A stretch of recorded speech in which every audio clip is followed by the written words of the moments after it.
স্বাধীনতার পক্ষের শক্তিকে কিভাবে বিজয়িত করতে পারেন, এই লক্ষ্যেই কিন্তু আমাদের প্রথমে শ্রদ্ধার সাথে স্মরণ করছি বহুদলীয় গণতন্ত্রের প্রবক্তা, বাংলার রাখাল রাজা, স্বাধীনতার ঘোষক, বাংলাদেশ জাতীয়তাবাদী দলের প্রতিষ্ঠাতা শহীদ প্রেসিডেন্ট জিয়াউর রহমানকে। শ্রদ্ধার সাথে স্মরণ করছি আমাদের অহংকার, আমাদের গর্ব, আমাদের কাপাসিয়ার কৃতি সন্তান মরহুম ব্রিগেডিয়ার আসমা হান্নান শাহকে। আপনারা জানেন বাংলাদেশ জাতীয়তাবাদী স্বেচ্ছাসেবক দলের প্রতিষ্ঠাতা শহীদ প্রেসিডেন্ট জিয়াউর রহমান, তেমনি আমাদের কাপাসিয়া উপজেলা স্বেচ্ছাসেবক দলের প্রতিষ্ঠাতা, আমাদের এই অহংকার, আমাদের গর্ব, আমাদের কৃতি সন্তান মরহুম ব্রিগেডিয়ার আসমা হান্নান শাহ। ওনার নিজ হাতে গড়া কাপাসিয়া উপজেলা স্বেচ্ছাসেবক দল, ওনার এই সুযোগ্য সন্তান শাহরিয়াজুল হান্নান রিয়াজ ভাইয়ের নেতৃত্বে ব্রিগেডিয়ার আসমা হান্নান শাহর গড়া স্বেচ্ছাসেবক দল, উনি খুব একটা সময় পায় নাই এই সংগ্রামকে শক্তিশালী করার জন্য। ওনার এই সুযোগ্য সন্তান শাহরিয়াজুল হান্নান রিয়াজ ভাইয়ের নেতৃত্বে আজকে কাপাসিয়া উপজেলা স্বেচ্ছাসেবক দল অন্যতম একটি শক্তিশালী সংগঠন। আপনারা জানেন বিগত ফ্যাসিস্ট বিরোধী আন্দোলনে রাজপথের সামনে থেকে নেতৃত্ব দিয়েছে কাপাসিয়া উপজেলা স্বেচ্ছাসেবক দল।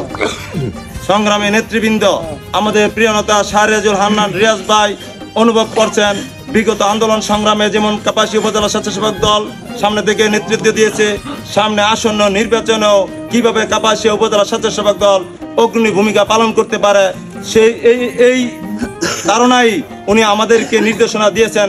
কাপাসিয়া উপজেলা স্বেচ্ছাসেবক দলের ওনার নেতৃত্বে আমরা সুপার 5 কমিটি ঘোষণা দিয়েছিলাম, সাথে 31 সদস্য কমিটি, এটা লিখিত আকারে লেখা ছিল, এটাকে এখনো পূর্ণাঙ্গ আকারে ঘোষণা করা হবে।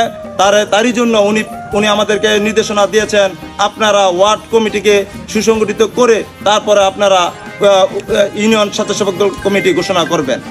সম্মানিত নেতৃবৃন্দ, সামনে যে নির্বাচন অত্যন্ত গুরুত্বপূর্ণ নির্বাচন, অন্য যে কোনো সময়ের চেয়ে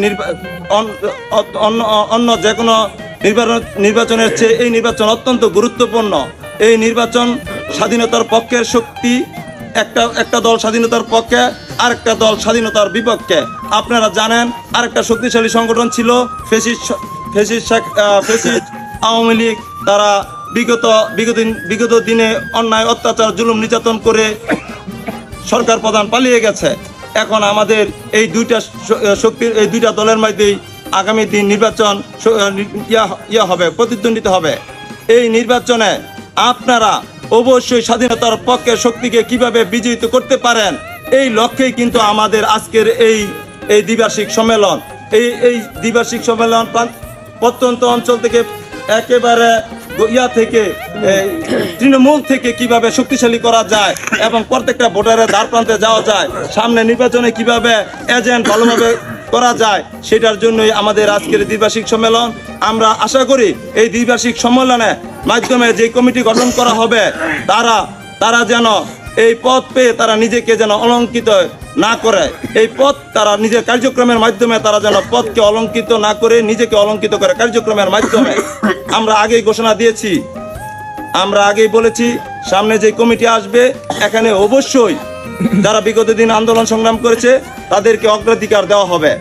পাশাপাশি যাদের সমাজে গ্রহণযোগ্যতা আছে, ক্লিন ইমেজ আছে, সচ্ছল আছে, যারা ভালো মানুষ, তাদেরকেও মূল্যায়ন করা হবে। আমিও যখন কাপাসিয়া উপজেলার অন্তর্গত সদর ইউনিয়ন স্বেচ্ছাসেবক দলের সভাপতি হয়েছি, তার আগে কিন্তু আমি দায়িত্ব নেই নাই।